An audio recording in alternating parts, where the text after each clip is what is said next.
During this segment, what we're going to discuss are the risk factors for C. difficile.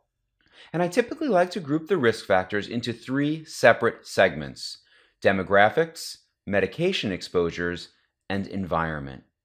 From a demographic standpoint, age over 65 is associated with a higher risk of this infection. In addition, female gender, for unclear reasons, but women have a tendency to get this about 60% of the time compared with 40% in men.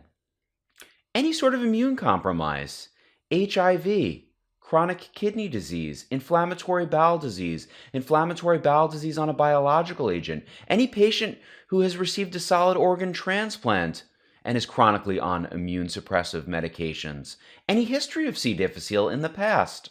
In terms of medication exposures, antimicrobials are very important, as well as acid suppressive medications. Chemotherapeutic agents also play an important role as a risk factor for C. difficile. And finally, the environment.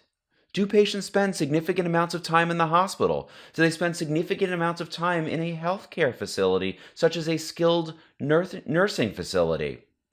When we approach patients and we think about their risk for C. difficile infection, it's very important to contextualize these factors as a way of prophylactically considering the antimicrobial course that we are going to choose for these patients, thereby potentially minimizing their risk for C. difficile, as well as considering probiotic agents to prevent C. difficile infection.